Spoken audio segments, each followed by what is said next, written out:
셋.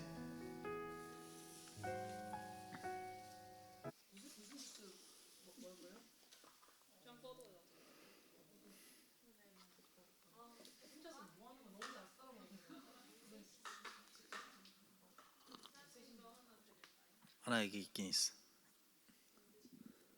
이거 일단 이거 먹게.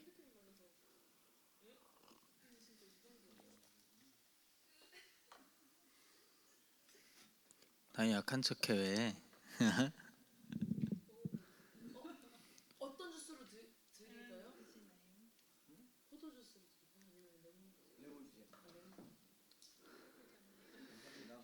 사실 우리 이 정도에는 마이크 없어도 되지만 온라인 때문에 마이크를 좀 해야 돼서 이해해 주세요.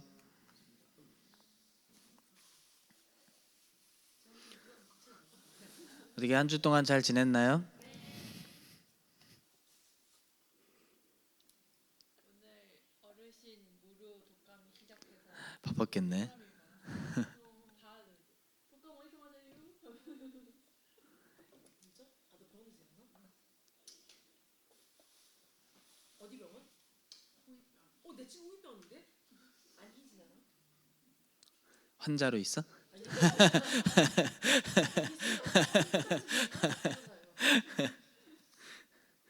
아니, 한두 사람이 아니니까 그렇죠. 자, 우리 교재 다 받으셨죠? 5주 과정이에요. 우리 5주 과정. 자, 20분이 됐으니까 제가 기도하고 우리 시작하도록 하겠습니다. 사랑의 하나님 감사합니다. 오늘도 이렇게 귀한 시간 허락하여 주셔서 우리가 또 함께 모여 이렇게 또 제자 교육을 받을 수 있음을 감사드립니다. 이 시간을 통하여 우리의 신앙이 더 굳건하게 세워질 수 있기를 원하며 하나님께 더 가까이 나아가는 시간 되기를 소망합니다. 하나님 함께 하시고 은혜를 더하여 주시옵소서. 감사드리며 예수님의 이름으로 기도합니다. 아멘. 자, 우리 영적 성장을 위하여 이렇게 또 제자 교육에 오신 여러분들을 환영합니다. 이거 전선의 카메라 하고 잡은 거죠? 네. 아, 이게 나가고 있구나. 네.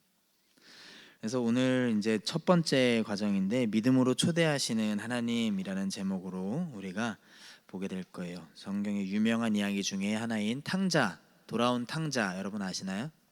네. 아 맞아, 우리 아동부 때 또 연극도 하고 돼지했죠 우리 다현이 그때.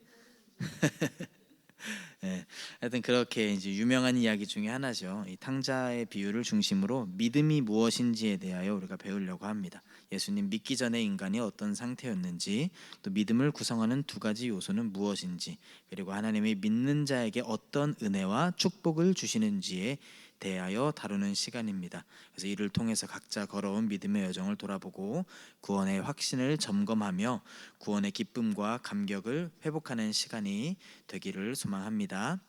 먼저 말씀을 한번 보도록 하겠습니다. 누가복음 15장 11절에서 24절 말씀인데 우리 거기보다 먼저 왼쪽에 보면은 믿음으로 초대하시는 하나님 해가지고 주제 성구가 있죠. 이제 암송 구절이라고 여러분들이 생각하면 될 것 같아요. 이거는 이제 우리 한번 이 요한복음 14장 6절 말씀을 한번 같이 읽어보겠습니다. 시작. 예수께서 이르시되 내가 곧 길이요 진리요 생명이니 나로 말미암지 않고는 아버지께로 올 자가 없느니라. 아멘. 이제는 고개를 들고 다시 한번 요한복음 14장 6절 말씀을 한 번만 더 보고 그럼 한 번만 더 보고 다시 시작. 예수께서 이르시되 내가 곧 길이요 진리요 생명이니 나로 말미암지 않고는 아버지께로 올 자가 없느니라. 요한복음 어디라고요? 네, 14장 6절. 그러니까 이 주제 성구라고 나와 있는 이유는 굉장히 중요한 말씀이기 때문이에요. 그래서 이 말씀은 우리가 오늘은 이제 탕자의 이야기를 통해서 믿음에 대하여 볼 거지만 이 말씀은 꼭 이 믿음에 대해서 우리가 볼 때 외워야 할 중요한 말씀이기 때문에 주제 성구로 나와 있는 거예요. 이제는 고개를 들고 우리 한번 다시 해볼까요? 그러면 시작. 예수께서 이르시되 나가 곧 길이요 진리요 생명이니 나로 말미암지 않고는 아버지께로 올 자가 없느니라. 아멘. 원래 이게 외운 것도 이게 또 신경 써서 하려면 잘 안 되는 게 있어요. 그래서 저도 이제 설교하거나 이런 거 할 때 나가서 이제 새벽기도나 이럴 때는 사도신경도 하고 주기도문도 해야 되는데 당연히 알고 있는 건데 그때만 되면 긴장이 돼가지고서는 안 보고 하면은 자꾸 갑자기 어느 순간에 막 꼬일 때가 있거든요. 그런 것처럼 그런 걸 수 있으니까 여러분들이 이 말씀은 어쨌든 꼭 외울 수 있으면 좋겠습니다. 그럼 이제 우리 누가복음 15장 말씀 한번 보도록 할게요. 15장 11절에서 24절 말씀 우리 함께 읽겠습니다. 시작. 또 이르시되 어떤 사람에게 두 아들이 있는데 그 둘째가 아버지에게 말하되 아버지여 재산 중에서 내게 돌아올 분깃을 내게 주소서 하는지라. 아버지가 그 살림을 각각 나눠 주었더니 그 후 며칠이 안 되어 둘째 아들이 재물을 다 모아 가지고 먼 나라에 가 거기서 허랑방탕하여 그 재산을 낭비하더니 다 없앤 후 그 나라에 크게 흉년이 들어 그가 비로소 궁핍한지라. 가서 그 나라 백성 중 한 사람에게 붙여 사니 그가 그를 들로 보내어 돼지를 치게 하였는데 그가 돼지 먹는 쥐엄 열매로 배를 채우고자 하되 주는 자가 없는지라. 이에 스스로 돌이켜 이르되 내 아버지에게는 양식이 풍족한 품꾼이 얼마나 많은가. 나는 여기서 주려 죽는구나. 내가 일어나 아버지께 가서 이르기를 아버지 내가 하늘과 아버지께 죄를 지었사오니 지금부터는 내 아버지의 아들이라 일컬음을 감당하지 못하겠나이다. 나를 품꾼의 하나로 보소서 하리라 하고 이에 일어나서 아버지께로 돌아가니라. 아직도 거리가 먼데 아버지가 그를 보고 측은히 여겨 달려가 목을 안고 입을 맞추니 아들이 이르되 아버지 내가 하늘과 아버지께 죄를 지었사오니 지금부터는 아버지의 아들이라 일컬음을 감당하지 못하겠나이다 하나 아버지는 종들에게 이르되 제일 옷은 좋은 옷을 입다가 입히고 손에 가락지를 끼우고 발에 신을 신기라. 그리고 살찐 송아지를 끌어다가 잡으라. 우리가 먹고 즐기자. 이 내 아들은 죽었다가 다시 살아났으며 내가 잃었다가 다시 얻었노라 하니 그들이 즐거워하더라. 아멘. 자, 오늘은 아까도 얘기했지만 성경의 유명한 이야기 가운데 하나인 돌아온 탕자 이야기를 우리가 배우게 됩니다. 이 이야기가 많은 사람의 사랑을 받아온 이유는 비유에 등장하는 탕자에게서 우리의 모습을 발견할 수 있기 때문이 아닌가 생각이 됩니다. 다르게 말하자면 탕자는 인간이 어떤 존재인지를 대변하며 인간이 느끼는 고민과 갈증, 아픔을 잘 담고 있는 인물 중에 한 명입니다. 이 시간에 탕자의 비유를 통해서 믿음을 대하여 배워보고자 합니다. 비유의 한 장면 한 장면을 주의 깊게 살피며 자신의 모습에 비추어 본다면 말씀을 통해 받는 은혜가 더 클 것입니다. 우리가 뭐에 대하여 배운다고요? 탕자의 비유를 통해서 믿음이 무엇인지에 대하여 우리가 배우게 될 겁니다. 오늘 예수님이 비유로 들려주신 탕자라는 사람의 이야기를 여러분들도 들어봤겠지만 이 사랑받는 이유는 탕자를 통하여 나의 모습을 돌아볼 수 있기 때문이 아닌가 생각이 됩니다. 탕자가 걸었던 여정은 믿음의 여정을 떠나는 우리 모두의 자화상이라고 할 수 있습니다. 탕자의 비유를 통하여서 그가 걸었던 여정을 하나하나 살피면서 우리 각자의 믿음을 한번 점검해 보도록 하겠습니다. 그래서 이제 먼저는 믿음의 출발에 대하여 우리가 배울 거예요. 첫 번째 이제 다음으로 넘겨서 말씀의 씨를 뿌리며 해서 믿음의 출발에 대하여 우리가 배우려고 하는데 믿음은 어디서부터 시작이 될까? 믿음은 하나님 없는 삶을 인식하는 데에서부터 시작된다라는 겁니다. 믿음이 어디서 시작된다고요? 하나님이 없는 삶에 대한 인식, 거기서 믿음이 시작이 됩니다. 하나님이 없는 삶이 얼마나 비참한지 또 허무한지를 깨닫게 될 때 우리는 하나님 앞에 나아갈 수 있게 되는 것입니다. 첫 번째 문제 그래서 보면 어느 날 둘째 아들은 아버지를 찾아와 뜻밖의 요청을 하게 됩니다. 둘째 아들의 요청은 무엇이며 그가 이런 요청을 한 이유는 무엇이라고 생각하십니까? 우리 한번 11절 12절 말씀 같이 읽어보겠습니다. 또 이르시되 어떤 사람에게 두 아들이 있는데 그 둘째가 아버지에게 말하되 아버지여 재산 중에서 내게 돌아올 분깃을 내게 주소서 하는지라. 아버지가 그 살림을 각각 나누어 주었더니. 지금 말씀을 보니까 탕자의 비유는 두 아들을 둔 아버지로부터 시작이 됩니다. 어느 날 둘째 아들이 아버지한테 찾아와서 아버지의 재산 중에서 자신에게 물려줄 부분을 미리 달라고 요청을 하고 있습니다. 이 요구를 들은 아버지의 심정은 어땠을까요? 여러분들 중에 혹시 유산을 지금 먼저 받은 그런 사람 있나요? 그러면 나중에 나에게 줄 유산을 좀 기대하고 있는 사람이 있나요? 기대가 하나도 없나요? 우리 부모님 나에게 줄 유산이 아무것도 없으리라라는 그런 믿음을 가지고 있나요? 아니면 조금의 기대라도 좀 가지고 있나요? 아마 다들 생각도 안 해봤을 거예요. 그렇죠? 왜? 우리 부모님은 아직 살아계시니까. 곧 여기서 그러니까 둘째 아들이 유산을 먼저 달라고 얘기한 것이 지금 우리 시대에만 보더라도 얼마나 이것이 무례한 행동인지 잘못된 행동인지 우리가 보게 되는 거죠. 이 당시에 마찬가지 유대 사회에서도 유산 상속은 아버지가 죽은 후에 진행이 되는 것이 당연히 일반적인 일이었습니다. 아버지가 죽었다고 여기고서야 이렇게 둘째 아들이 한 요구를 할 수 있는 것이겠죠. 그러니까 관계를 끊겠다라는 통보와 같은 거죠.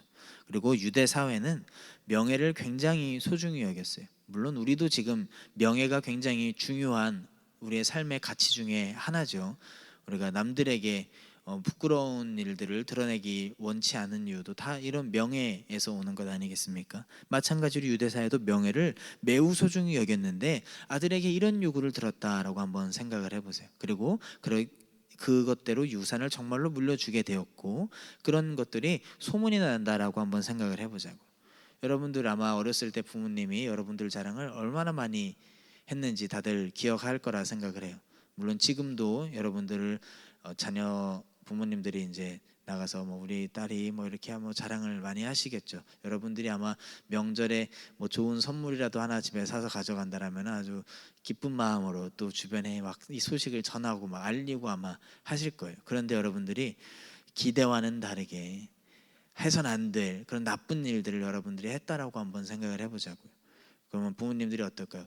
동네 방네 소문 내시면서 아이고 우리 딸이 이번엔 이런 실수를 했어라고 얘기하실까요? 얘기하지 못하는 경우가 대부분일 거예요.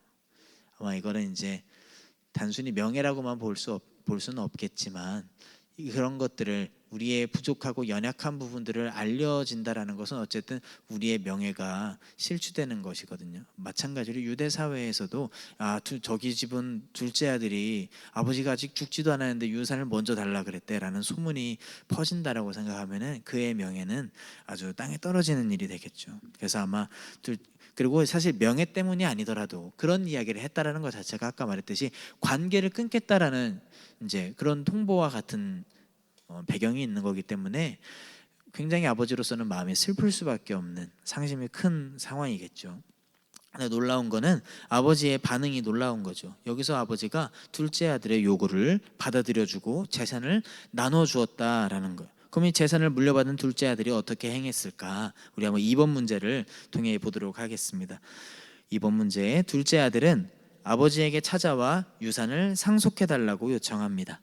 당시의 유산 상속은 아버지 사후에나 가능했습니다. 따라서 둘째 아들의 요구는 매우 무례한 것입니다. 그런데도 아버지는 둘째 아들의 요구를 들어줍니다. 재산을 물려받은 둘째 아들은 아버지를 떠나 먼 곳으로 가서 자기 뜻대로 살아가고자 했습니다. 그 결과는 어떠했습니까? 우리 한번 13절에서 17절 말씀 한번 읽겠습니다. 시작. 그 며칠이 안 되어 둘째 아들이 재물을 다 모아가지고 먼 나라에 가서 허랑방탕하여 그 재산을 낭비하더니 다 없앤 후 그 나라에 크게 흉년이 들어 그가 비로소 궁핍한지라. 가서 그 나라 백성 중 한 사람에게 붙여 사니 그가 그를 들로 보내어 돼지를 치게 하였는데 그가 돼지 먹는 쥐엄 열매로 배를 채우고자 하되 주는 자가 없는지라. 이에 스스로 돌이켜 이르되 내 아버지에게는 양식이 풍족한 품꾼이 얼마나 많은가. 나는 여기서 주려 죽는구나. 한번 여러분들이 읽고 지금 말씀을 읽었는데 한번 2번 문제를 한번 생각을 해보세요. 결과가 어떻게 됐는지 한번 찾아보세요. 그렇게 길게 생각할 문제는 아니라서요. 네, 쉬운 거라서 어떻게 뭐 답은 벌써 다 찾았잖아요, 그렇죠? 결국에는 아버지를 떠나서 살고자 했는데 그곳에서 아버지가 없는 곳에서 결국은 내가 주려 죽게 되었구나라고 한탄하는 모습을 이제 보게 됩니다. 먼 나라로 나라고 이야기를 하는데, 여기서 먼 나라는 단순히 물리적인 거리만을 이야기하고자 하는 것은 아니에요. 물론 실제로 물리적인 거리도 있지만 여기서 심리적인 면에서도 아버지에게서 멀어지려 하는 아들의 모습이 담겨져 있기도 하다라는 거죠. 이게 여러분들, 이게 실제 사건이 아니라는 것을 우리가 잘 기억을 해야 돼요. 예수님이 드신 비유라는 것을 잘 기억해야 한다는 거죠. 예수님께서 왜 이런 비유를 드셨을까를 우리는 생각해 봐야 되는 거예요. 그래서 아버지에게서 물리적으로도 멀어지지만 심리적으로도, 아까 관계적으로도 멀어졌구나라는 것을 우리는 보게 되는 겁니다. 여기서 이제 모든 것을 다 탕진한 후에 이제 먹을 것이 없어서 그가 뭘 먹으려고 했다고 하는 거예요. 돼지들이 먹는 쥐염 열매를 먹고자 했다라는 거죠. 이 당시에 유대인들은 돼지를 어떻게 생각했을까요? 식량으로만. 그러면 우리 거르기는 반려자로 생각하고 있나? 지금? 거르기는 돼지를 지금 어떻게 생각하고 있나? 귀여운 식량으로. 되게 잔인한데. 귀여운 식량으로. 우리 다현이가 우리 주일학교 그 연합예배 때 돼지를 막 역할을 담당했잖아. 그치, 탕자에서 돼지에 대해서 어떻게 생각하나, 다현이는? 귀하다. 여러분들은 돼지를 먹는 거에 있어서 뭔가 거부감이 있나요? 돼지가 없으면 우리가 어떻게 살아갈까 싶을 만큼 이 돼지고기는 닭고기와 함께 우리의 아주 중요한 식량을 담당해주는 그런 고기죠. 우리 부목사님들 중에 한 분이 예전에, 지금 있는 부목사님 아니고 예전에 있던 한 부목사님이 돼지고기를 알레르기 때문에 먹을 수가 없는 분이 있었어요. 소랑 양은 먹을 수 있었어요. 그래서 이제 그 목사님하고 자주 밥을 먹어야 되는데 우린 미치겠는 거지. 여러분들, 돼지고기를 못 먹는다고 하는 게 삼겹살만 생각하면 안 되고 육수에도 들어가면 안 되고, 그러면 이제 엄청나게 막혀버리는 것들이 굉장히 많아져요. 그 목사님 항상 이제 우리가 그 목사님과 밥을 먹기 위해서 막 이것저것을 찾아내야 하는 약간 좀 그런 일이 많이 있었는데, 목사님 얘기하는 게 항상 어때, 돼지 먹을 것도 먹을 게 많지 하는데, 우리는 네 하는데 네 힘이 안 나는 먹어도 힘이 안 나는 그런 상황. 하여튼 우리는 돼지를 굉장히 중요한 식량으로 생각하지만 이 당시 유대인들은, 지금도 마찬가지기도 하고요, 이제 당시 유대인들은 돼지를 부정한 동물로 보았다라는 거예요. 율법에 따라서 돼지를 부정한 동물로 보았기 때문에 가까이 하지 않았어요. 부정한 동물을 가까이 하면은 자기도 부정해진다라고 여겼기 때문이죠. 둘째 아들이 뭘 먹으려고 했다고요? 돼지의 밥을 먹으려 했다라는 거예요. 유대인이었던 이 둘째 아들이 돼지가 먹는 열매를 먹으려고 했다라는 것은 그가 유대인으로서의 정체성을 잃었을 뿐만이 아니라 그만큼 죄나 잘못에 대하여, 그 당시는 이 돼지를 먹는 것이 죄가 될 수 있었기 때문에 율법상 이 죄나 잘못에 대하여 둔감해졌다라는 것을 보여주고 있는 거죠. 아버지를 떠나서 정말 잘 살고자 했지만 물질뿐만이 아니라 정서적으로도 그렇고 영적으로도 그렇고 굉장히 피폐해졌다라는 것을 우리는 이 말씀을 통해 보게 되는 겁니다. 둘째 아들은 아버지 간섭 없이 자기 홀로 정말 하고자 하는 것들을 다 하며 살아가고 싶었지만 오히려 아버지의 집을 떠난 결과로 그곳에서 주려 죽게 되었다라고 한탄하고 있는 거예요. 그런데 이런 둘째 아들의 모습이 낯선 모습은 아닙니다. 3번 문제를 한번 볼게요.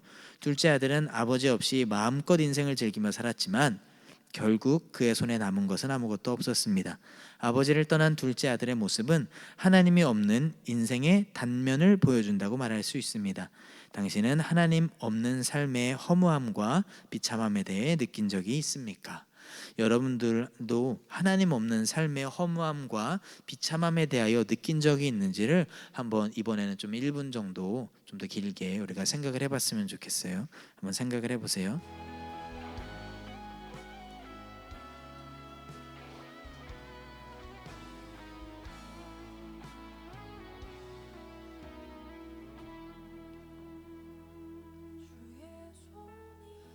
이거 화면을 2번으로 여기를 전체적으로 좀 해주세요. 이럴 땐. 나도 부담스러워서 그래.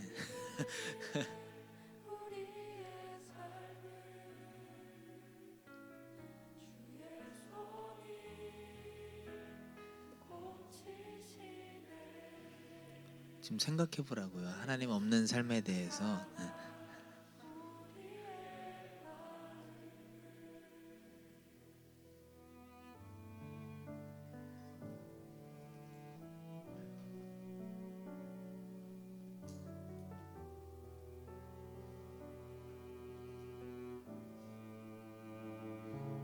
하나님이 너를 엄청 사랑하신대.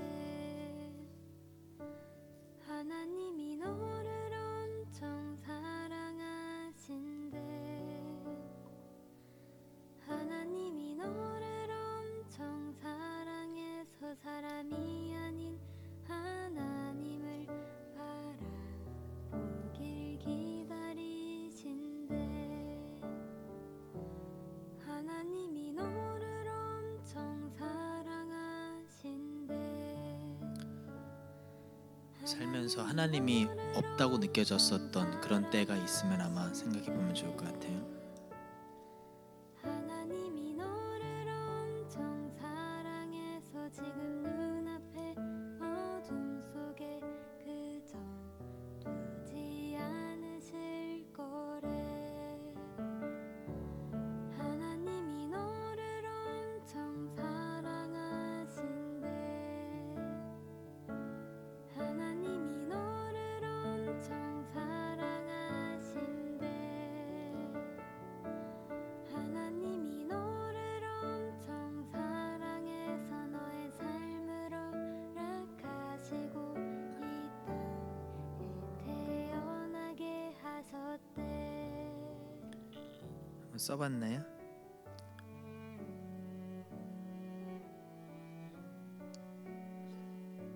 그럼 여기 쓰는 거 있는데. 빈칸들이 좀 있지 않았어요? 원래 이게. 하나님이 너를 엄청 사랑하신대. 우리 첫 시간이니까 오늘 그렇죠?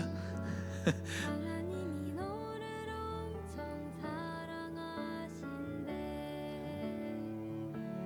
하나님이 너를 엄청 사랑하신대. 하나님이 없는 것 같이 살다가 느꼈던 그런 어려움이라던가 아니면 하나님이 없다 생각되어졌던 그런 순간들이라던가 하나님이 너를 엄청 사랑하신대.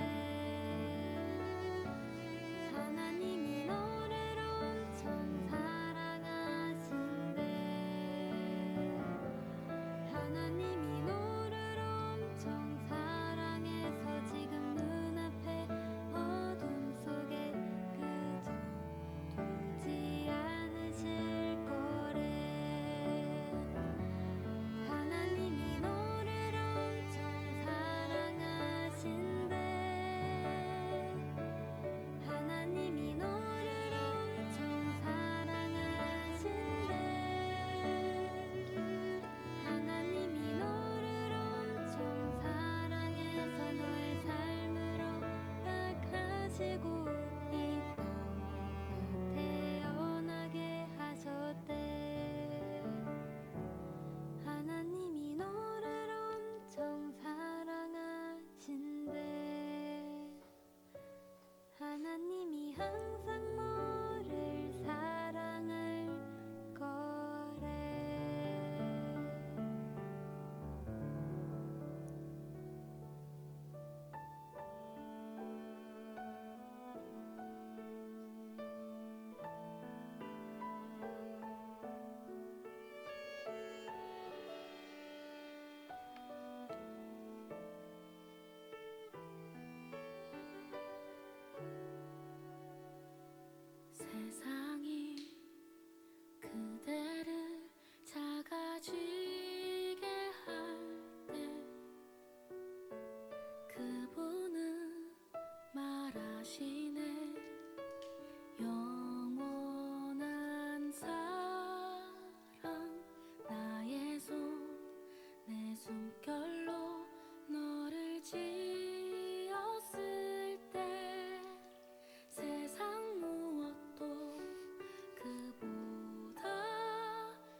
가만히 있었단 말이에요 아까.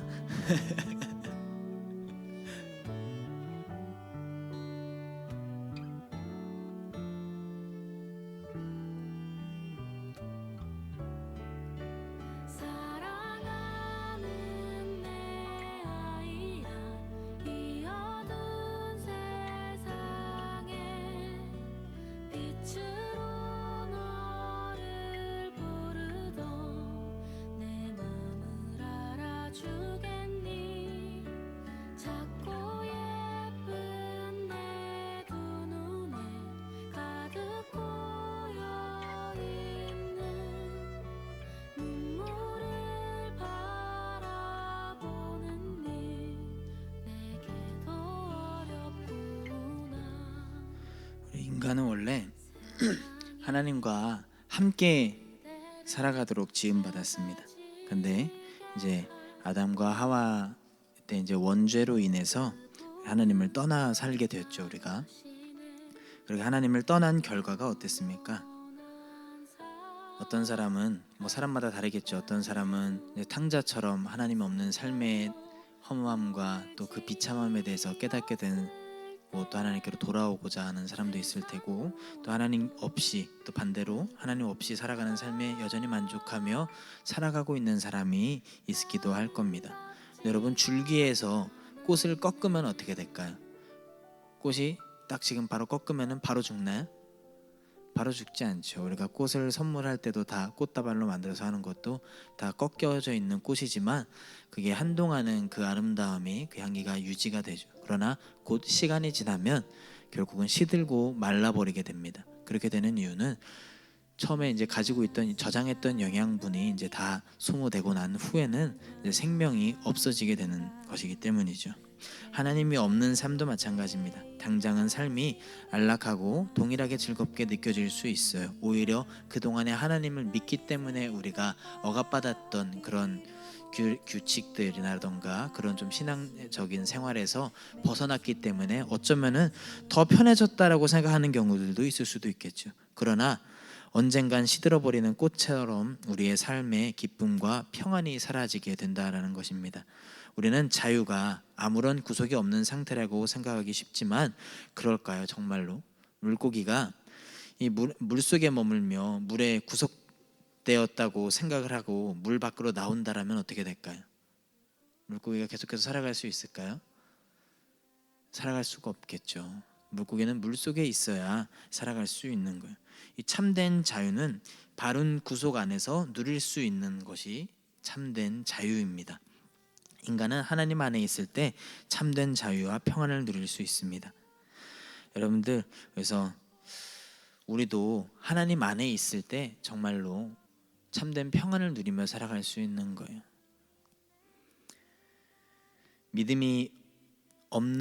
믿음은 하나님 없이 없는 삶의 비참함과 허무함을 깨닫는 데서 출발합니다.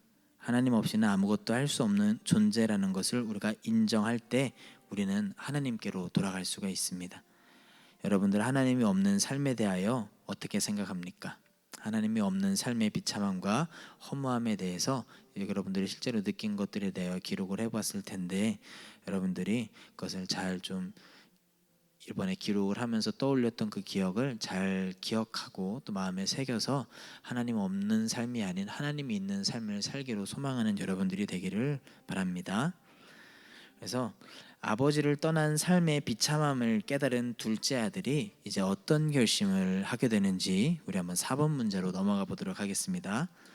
아버지를 떠나 먼 나라로 간 둘째 아들은 상속받은 재산을 탕진한 후 극심한 빈곤과 궁핍에 처하게 됩니다. 그래서 둘째 아들은 어떤 선택을 하게 됩니까?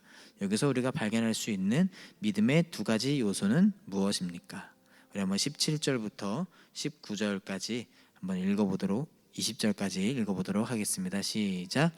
이에 스스로 돌이켜 이르되 내 아버지에게는 양식이 풍족한 품꾼이 얼마나 많은가. 나는 여기서 주려 죽는구나. 내가 일어나 아버지께 가서 이르기를 아버지 내가 하늘과 아버지께 죄를 지었사오니 지금부터는 아버지의 아들이라 일컬음을 감당하지 못하겠나이다. 나를 품꾼의 하나로 보소서 하리라 하고 이에 일어나서 아버지께로 돌아가니라. 말씀은 지금 뭐라고 이야기하고 있죠? 우리가 발견할 수 있는 믿음의 두 가지 요소를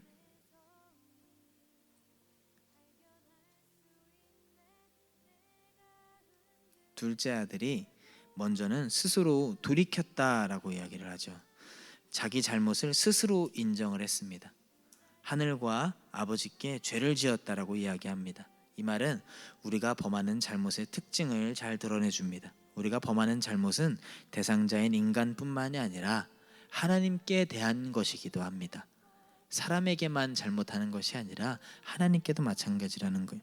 왜 그러냐면은 멋진 작품이 하나 있다라고 여러분 생각해 봤을 때 의도적으로 이 작품을 훼손했다라고 하면은 이 작품에만 잘못을 한 건가요? 아니면 이 작품을 만들어낸 사람에게도 또 그것을 소유한 사람에게도 잘못이 되는 걸까요? 작품에만 잘못한 걸까요? 아니죠. 그것을 소유한 사람, 그걸 가진 사람에게도 잘못이 되는 거예요. 그런 것들이 있죠. 우리가 별것 아닌 거라서 만약에 여러분들이 뭐 다현이 저 소리가 나는 텀블러가 다현이가 소중하게 생각하는 건데 거루기가 보더니 소리가 나서 신기해서 이거 근데 뭔 소리가 나냐 하면서 막 이거 소리 아주 안 나게 해보고 막 쳐서 망가뜨렸다고 생각해 보자고. 왜 교육하는데 왜 소리가 나? 하면서 막 다니면서 해서 근데 고칠 수 있어요. 그래서 다시 고쳤단 말이죠. 그런데 고쳐진 게 문제가 다 끝났다고 할 수는 없겠죠. 거루기의 그런 행동으로 인해서 다인이의 마음에는 이미 뭐가 생긴 거예요? 상처가 생길 수 있다라는 거죠. 텀블러에만 문제가 되는 것이 아니라. 그래서 마찬가지로 우리가 사람에게 한 잘못도 사람에게 한 잘못으로 끝나는 것이 아니라 그것을 만드시고 소유하신 창조주 하나님께 대한 잘못이 되기도 한다라는 거죠. 그래서 아버지에게 범한 이 둘째 아들의 잘못은 아버지뿐만이 아니라 아버지를 허락하신 하나님에 대한 잘못이기도 한 것입니다. 그래서 둘째 아들은 진심으로 그 자신의 잘못을 뉘우치고 있는 거예요. 하늘과 아버지께 죄를 지었나이다. 그래서 자기가 더 이상 아버지의 아들로서 자격이 없기 때문에 품꾼 중에 하나로 받아만 주어도 감사하다라고 고백을 하고 있죠. 자기의 행위에 기반한 자격을 주장하는 것이 아니라 아버지의 자비를 겸손하게 구하고 있다라는 거예요. 또한 둘째 아들은 진심으로 자신의 잘못을 뉘우쳤을 뿐만이 아니라 일어나서 아버지에게로 뭐 했다고요? 돌아갔다라고 이야기를 하고 있어요. 아버지에게 잘못한 것을 깨달았다라고만 하는 것이 아니라 아버지께로 돌아가는 구체적인 행동으로 이어졌다라는 것이 참 중요한 겁니다. 여러분들도 아마 살다 보면은 내가 잘못한 것을 깨달았을 때가 있을 거예요. 어느 순간에 이게 잘못이었구나라는 걸 깨달았을 때가 있겠지만 그것을 자신의 잘못을 용서를 구하러 사람에게 찾아가지 못한 경우들도 아마 어쩌면 있을 수도 있을 거예요. 이게 잘못을 깨달은 것과 이 잘못을 내가 용서받기 위해 그 사람에 가서 용서를 구하는 것은 또 다른 문제라는 거죠. 그래서 잘못을 깨닫는 것으로 끝나는 게 아니라 이 둘째 아들처럼 돌아갈 수 있는, 여러분들이 가서 이것을 바로잡을 수 있는 그런 모습도 필요하다라는 겁니다. 로마서 10장 9절에서 10절 말씀 여기 있죠. 여러분들 한번 같이 읽어보겠습니다. 시작. 네가 만일 내 입으로 예수를 주로 시인하며 또 하나님께서 그를 죽은 자 가운데서 살리신 것을 내 마음에 믿으면 구원을 받으리라. 사람이 마음으로 믿어 의에 이르고 입으로 시인하여 구원에 이르느니라. 아멘. 그래서 여러분들이 잘못을 깨닫고 하나님께로 회개하며 하나님께로 돌아갈 수 있는 여러분들이 될 수 있기를 소망합니다. 그래서 우리가 방금 읽었지만 마음으로 믿는 것과 더불어 믿음을 입으로 고백하는 구체적인 행위를 통해 우리가 구원에 이르게 되는 거예요. 마음으로 믿고 입으로 시인하여, 여러분, 그래서 마음과 입으로 고백하는 것이 같이 가야 한다라는 것입니다. 왜 입으로 시인하는 것이 필요하냐면 입으로 고백하지 않는다라면 우리의 마음이 어떠한지 알 수 없기 때문이에요. 여러분들도 살아가면서 부모님이 여러분을 사랑하는 것을 알고 여러분도 부모님을 사랑하는 것을 부모님이 안다라고 우리가 생각하지만 그것을 한 번도 여태까지 말하지 않고 살아왔다라고 한번 생각을 해보세요. 여러분 부모님하고 사랑한다라고 고백을 자주 하나요? 이야기를? 아까 하긴 했어요. 이게 하지 않으면은 모른다라기보다는 어느 순간에 잊게 되는 경우들이 참 많은 것 같아요. 꼭 입으로 우리는 고백할 수 있어야 한다라는 거죠. 그리고 그뿐만이 아니라 마음이 진실하다라면은 행동으로 나타날 수밖에 없기 때문입니다. 종종 하나님을 마음으로 믿는다고 하면서 교회에는 나오지 않는 사람들도 있죠. 이것이 바른 믿음일까요? 바른 믿음이 아니라는 거죠. 하나님은 우리가 함께 모여서 서로를 위하여 중보하며 통역하기를 원하시기 때문에 하나님 예수 그리스도의 몸이 교회라고 했어요.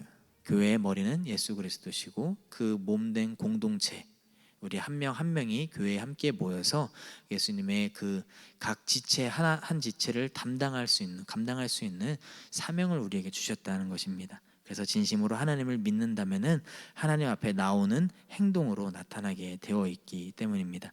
그래서 믿음은 마음과 행동 이 두 가지 요소를 모두 포함하고 있어야 한다는 것을 여러분들이 기억하기를 바랍니다. 그래서 이것을 기억하면서 우리 5번 문제를 한번 보면은 당신의 믿음은 마음과 행동이라는 두 가지 요소가 균형 잡혀 있습니까? 라고 하는데 여러분 한번 생각해 보세요. 기록해 보세요. 나는 마음과 행동이 잘 균형 잡혀 있는지를 한번 간단하지만 기록을 한번 해보세요.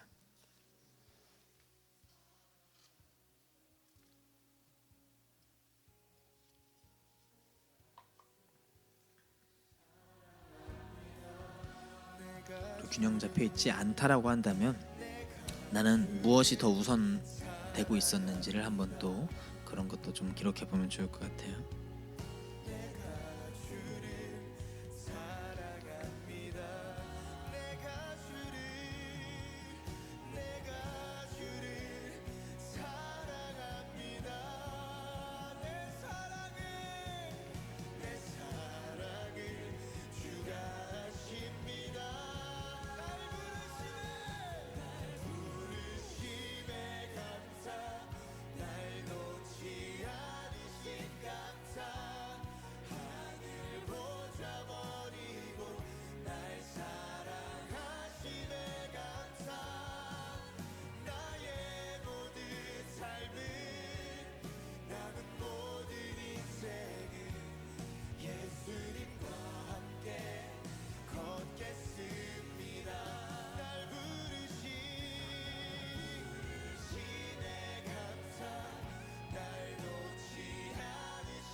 숨결 속에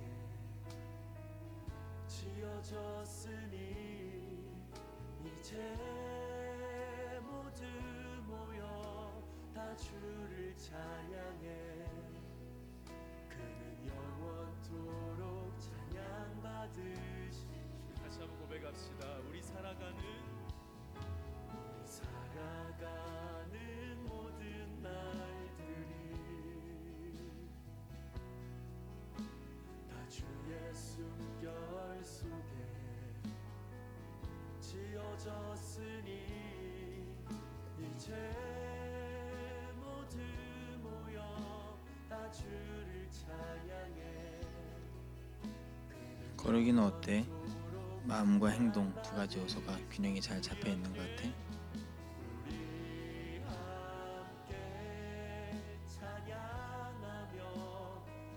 그때 달라? 우리 발걸음 그가 이끌어 주시리 잠시 넘어져도 원래 이걸 가지고 여러분들끼리 나눔을 하는 거예요 이제. 시작하신 우리 주 그 끝을 이루어 주시 우리 함께 걸어가며 할 거야 할래 말래 아니야 이거.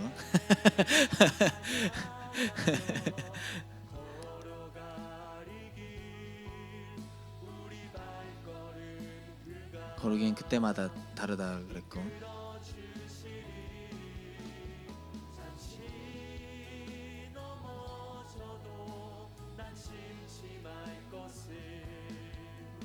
시작하신 우리 주 그 끝을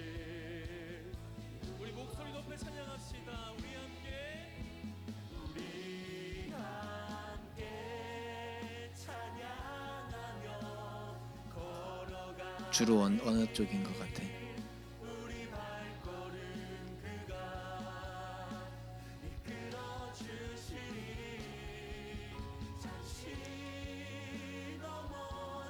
제 정년 어때요?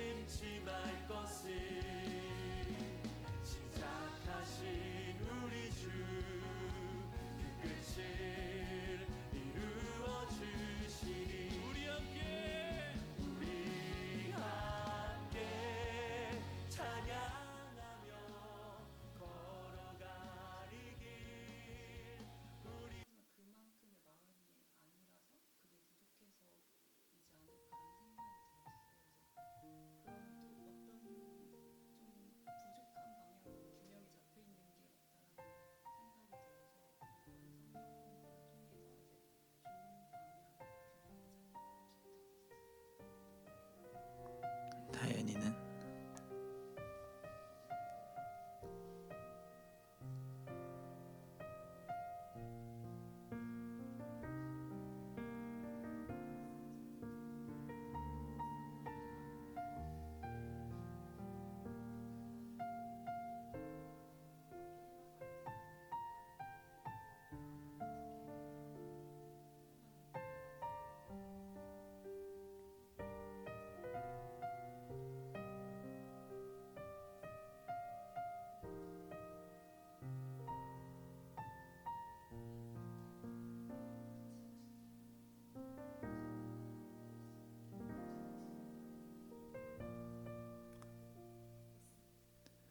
다들 마음은 이제 계획은 다들 잘 세우지만 이제 행동이 잘 따라 나오지 않는 것은 어쨌든 우리가 그만큼 피곤하다는 거겠죠. 우리의 삶이 쉽지 않고 힘들고 피곤하고 하다 보니까 사실 진실한 마음은 행동으로 나타날 수밖에 없다라고 하는 것이 참 우리를 가슴 아프게 하는 것 같아요. 마음이 앞선다고 하지만 사실 행동으로 따라오지 못하고 있기 때문에 내가 참 부족하다라고 생각이 되어지는 것 같은데, 하지만 사실 마음과 행동은 함께 성장합니다. 마음이 없더라도 행동으로 옮기다 보면은 이제 마음도 생기고 하나님이 주시는 은혜도 맛볼 수 있게 되는 거고, 또 어쨌든 마음을 그렇게 가지고 있다라고 하는 것은 또 계속해서 나를 돌아보면서, 물론 돌아보는 시간을 가져야 중요한 거겠죠. 돌아보는 시간을 가지지 않으면은 그랬는지도 모르고 지나가겠지만, 이렇게 우리가 지금처럼 내가 어땠는지를 나의 삶을 돌아볼 때, 그래서 점검하는 게 굉장히 중요한 것 같아요.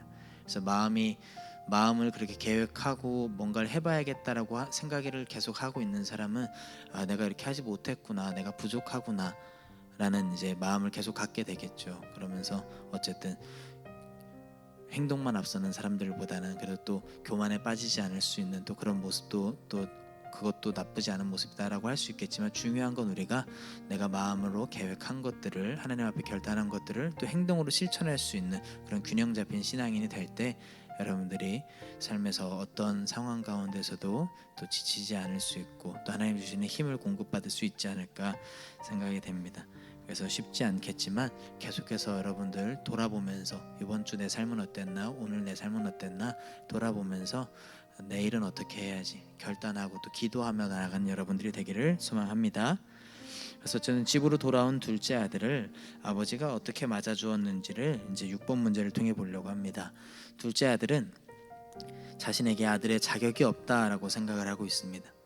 그저 일꾼 중 한 명처럼 대우받기를 기대하며 돌아왔습니다. 둘째 아들이 돌아오자 아버지가 어떤 반응을 보입니까? 이런 아버지의 반응이 놀라운 이유는 무엇입니까? 우리 한번 말씀 20절에서 23절 말씀 읽어보겠습니다.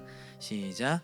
아직도 거리가 먼데 아버지가 그를 보고 측은히 여겨 달려가 목을 안고 입을 맞추니 아들이 이르되 아버지, 내가 하늘과 아버지께 죄를 지었사오니 지금부터는 아버지의 아들이라 일컬음을 감당하지 못하겠나이다.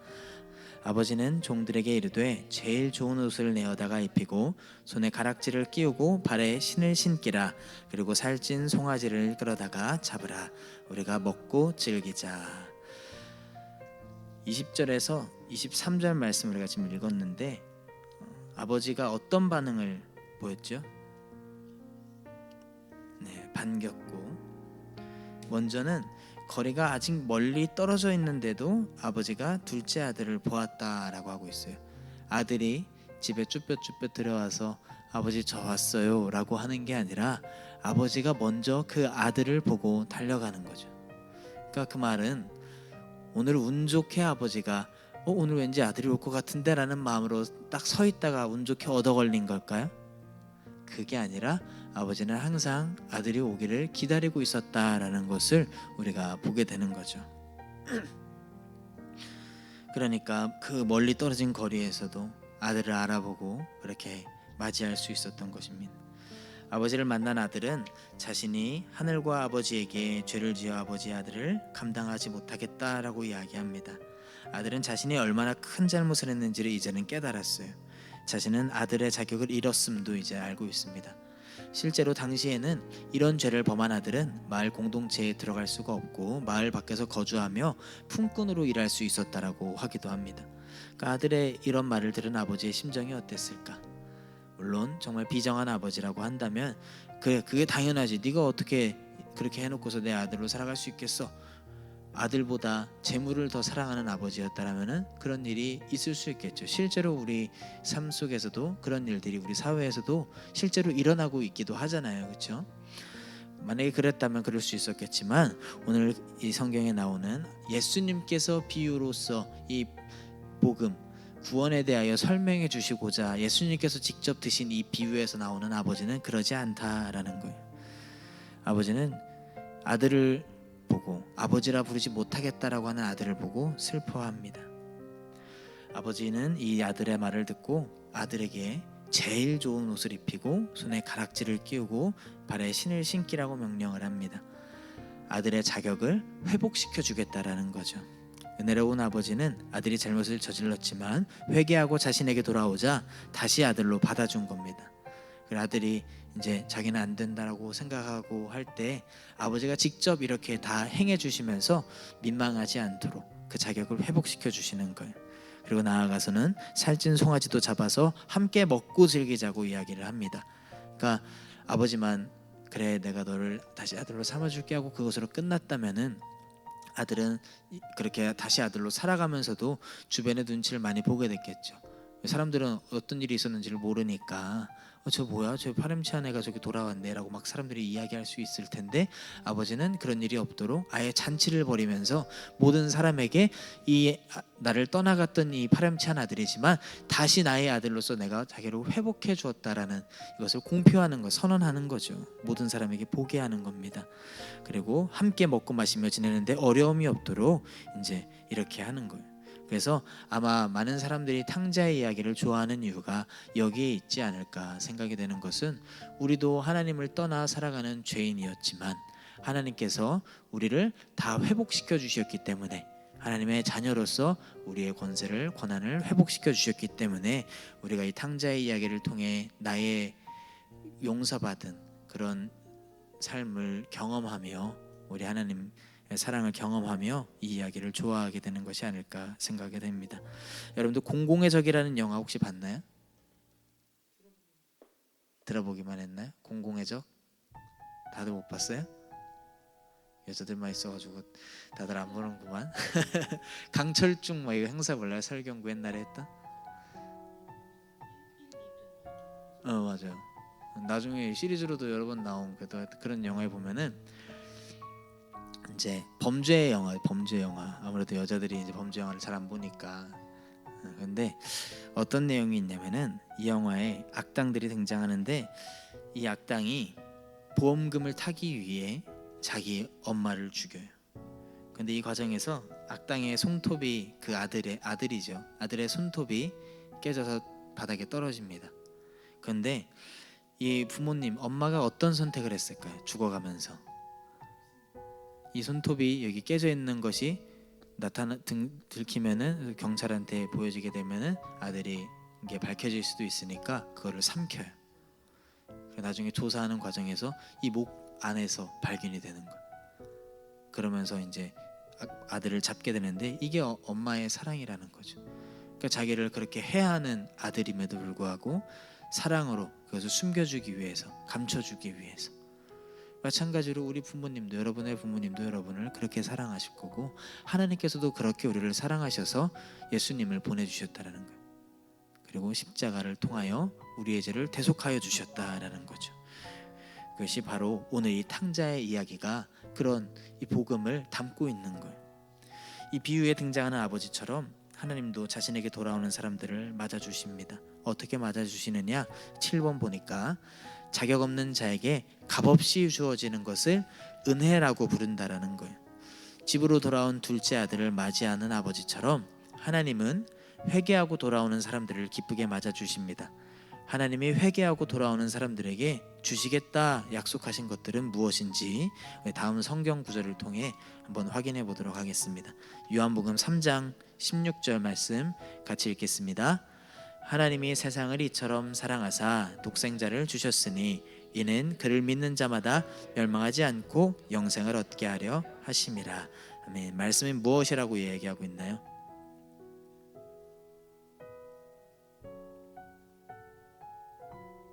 뭐라고 말하고 있는지를 생각해 볼 것도 없이 말씀 하나도 빼놓을 게 없는 정말 핵심이죠.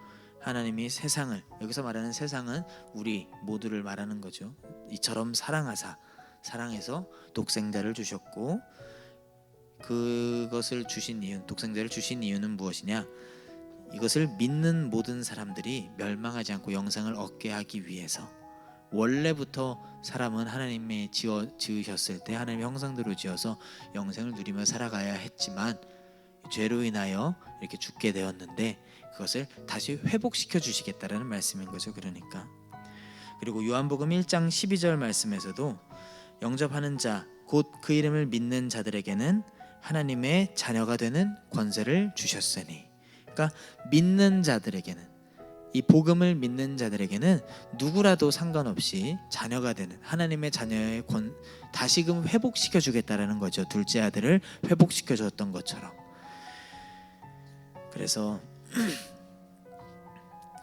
우리는 나뿐만이 아니라 내가 싫어하는 사람도, 나에게 참 나쁘게 행한 사람도 하나님의 자녀가 될 권세가 있다라는 것을 예수 믿을 때 그것을 인정해야 됩니다. 나도 마찬가지고요. 마태복음 7장 11절 말씀을 한번 같이 읽어보겠습니다. 너희가 악한 자라도 좋은 것으로 자식에게 줄 알거든 하물며 하늘에 계신 너희 아버지께서 구하는 자에게 좋은 것으로 주시지 않겠느냐. 아버지 되신 하나님이 자녀된 믿는 자들에게 좋은 것을 주실 것이라고 약속하는 거예요. 아무리 악한 부모라도 자녀에게는, 나쁜 사람이라도 자녀에게는 좋은 것을 주는 것처럼 아버지께서, 하나님 아버지께서, 나쁜 분도 아닌 하나님 아버지께서 우리에게 좋은 것을 왜 안 주겠냐라는 거죠. 그래서 부모님의 마음은 그런 거예요. 항상 좋은 것을 주고 싶어하는. 그래서 이런 부모님들도 많죠. 자기가 한 일을 똑같이 하지 않기를 원하는, 직업이라던가 이런 부분에서, 왜? 자기가 하면서 너무 힘들었던 경험이 있기 때문에, 그래서 이거는 안 했으면 좋겠다라는 마음을 가지고 살아가는 부모님들도 많죠. 자녀들에게는 좋은 것만 주고 싶어하는. 그래서 사실 그런 마음에서 공부 열심히 하라고 그렇게 우리에게 강요를 하는 거죠. 다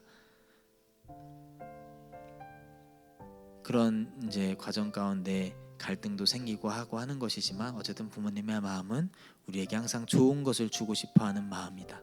그리고 하나님도 우리에게 좋은 것을 주고 싶어하는 마음이 있다. 자녀들을 여러분들이 나중에 키워보면 알겠지만, 그래도 요즘에는 우리가 TV를 통해서 이 자녀 교육에 대한 것들을 많이 접해보잖아요. 우리 아이가 달라졌어요라던가 뭐 그런, 에? 금쪽 같은 내 새끼, 우리 아이가 달라서 너무 옛날 거구나. 금쪽 같은 내 새끼라던가. 그러니까 보면은 항상 자녀들이 잘못됐을 때 보면은 그런 부분들이 있는 것 같아요. 부모님이 자녀를 어떻게 교육했느냐에 따라서 사실 너무 오냐오냐 키우면은 사실 그게 자녀가 망하는 길이거든요. 그렇죠?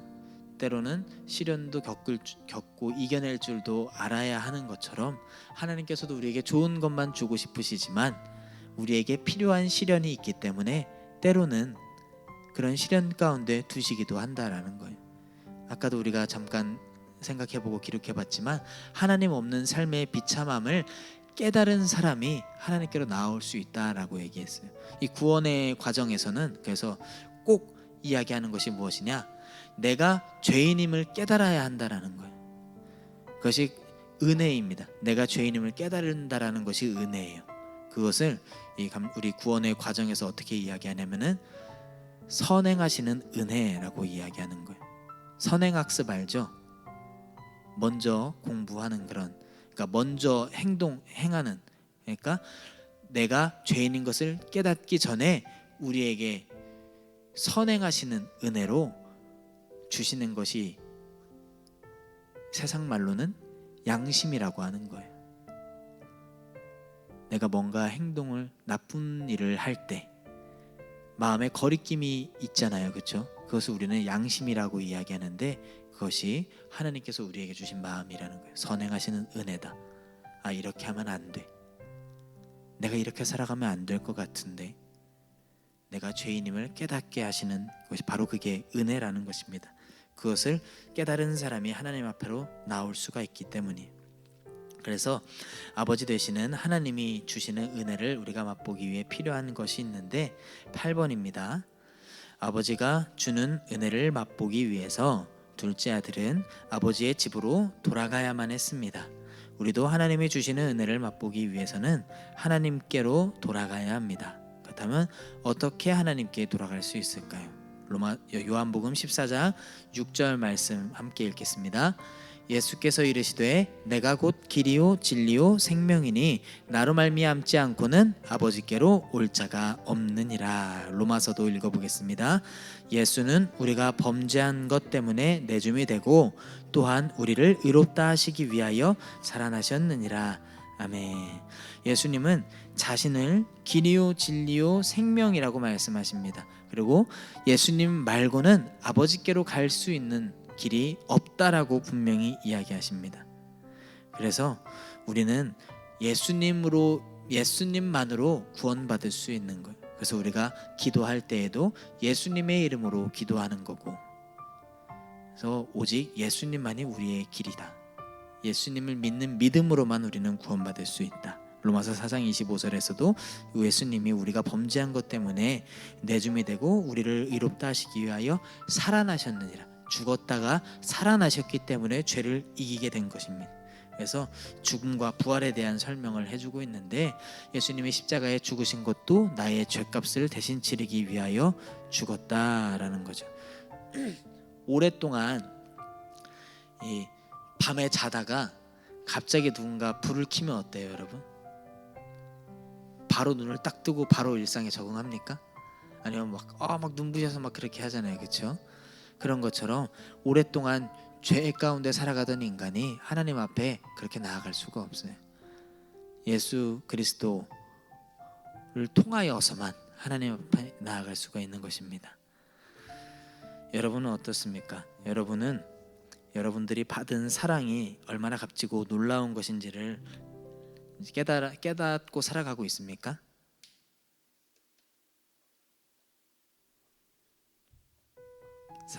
깨닫고 살아가고 있나요?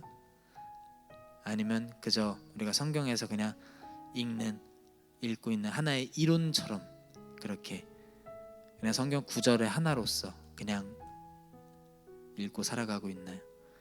여러분들 마음에 정말 예수님이 나를 위하여 죽으시고 부활하셔서 나의 죄를 용서받을 수 있도록 길을 열어주셨다라는 것이 정말 삶에서 체감되며 살아가는 여러분들이 되기를 소망합니다.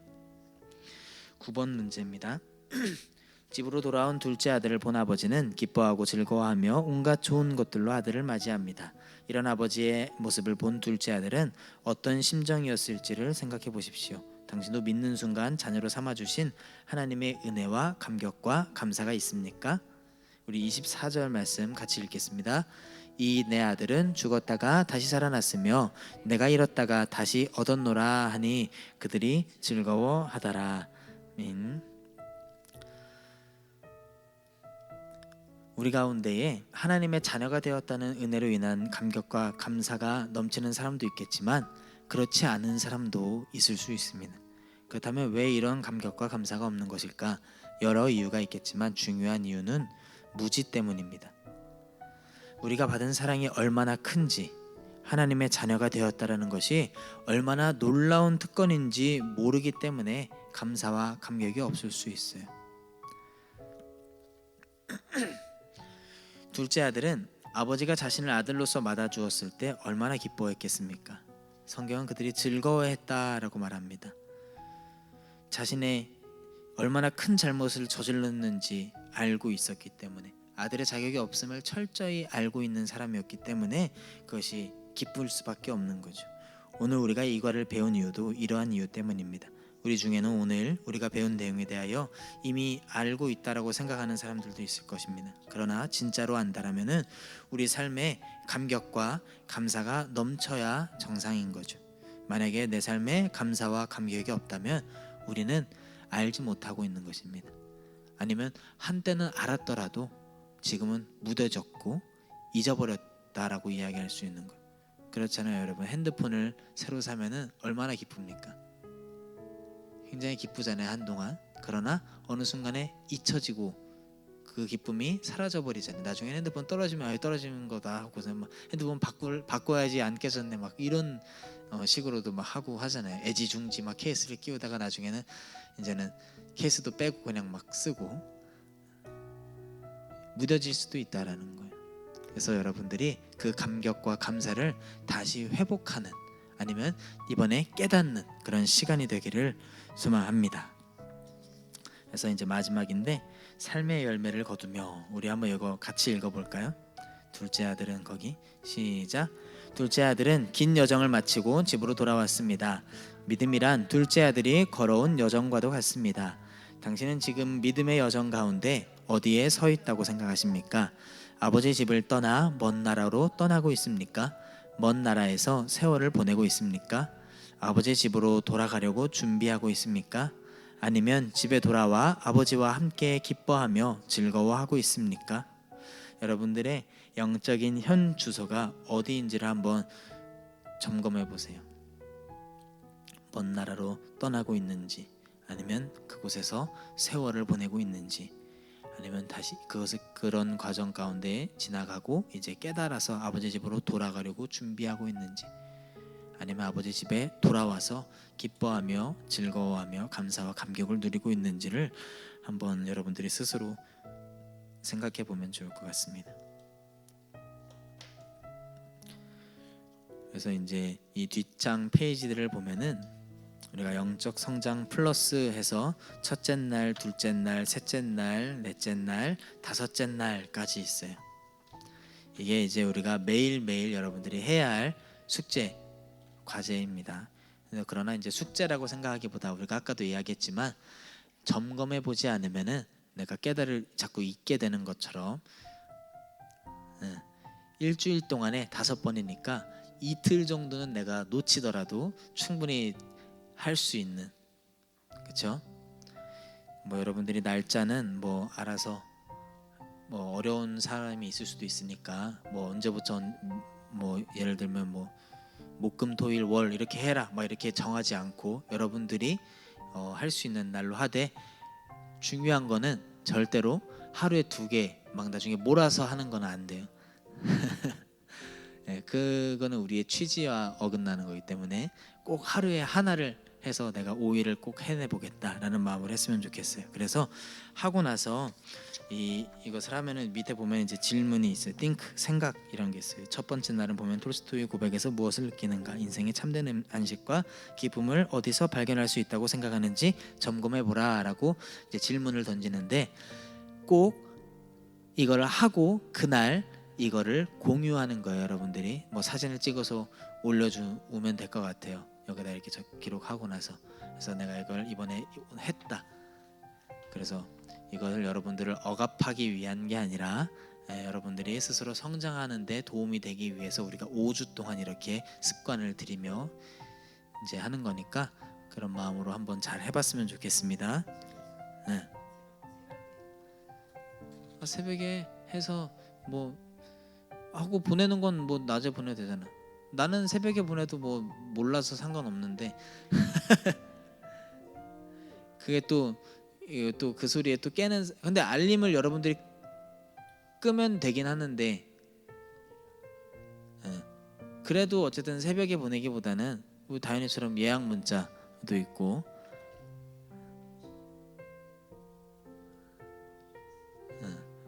아마 여유 시간이 분명히 있을 거예요, 그렇죠? 우리가 얼마나 생각을 하고 우리 이번에 딱 그 마음만 앞서는 게 아니라 행동도 따라가는 걸 이걸로 한번 훈련해 보는 거예요, 알았죠? 혹시 오늘 거 하면서 궁금한 거나 뭐 질문 이런 게 있을까요? 이해가 안 된다거나 어려운 부분은 아니고 우리가 다시 한번 이 돌아보는 그런 과정이었기 때문에 크게 어려운 건 없을 거라 생각이 됩니다. 그래서 여러분들이 이거 잘 기억해서 한 주 동안 한번 승리해 봅시다. 그러면 제가 기도하고 마치도록 하겠습니다. 사랑의 하나님 감사합니다. 오늘도 이렇게 귀한 시간 허락하여 주셔서 우리가 또 함께 이렇게 또 제자 교육을 하며 우리 믿음이 무엇인지 하나님 우리에게 주신 이 복음이 얼마나 소중하고 값진 것인지를 다시금 깨닫게 하신 은혜를 감사드립니다. 예수 그리스도께서 우리의 죄를 위하여 죽으시고 부활하셨음을 다시금 마음에 새기며 우리 일상을 살아갈 때 그것을 놓치지 않고 잊지 않고 살아가는 우리가 되게 하여 주시옵소서. 항상 감사와 감격이 넘치는 삶을 살게 하시고 하나님께로 돌아오는 우리들을 되게 하셔서 우리 이제 한 주 동안 또 말씀을 행하며 묵상하며 살아가는 믿음의 자녀들 될 수 있도록 주님 축복하여 주시옵소서. 오늘도 돌아가는 발걸음도 하나님 지켜주시기를 소망하며 이 모든 말씀을 우리 주 예수 그리스도의 이름으로 기도합니다. 아멘. 고생했습니다.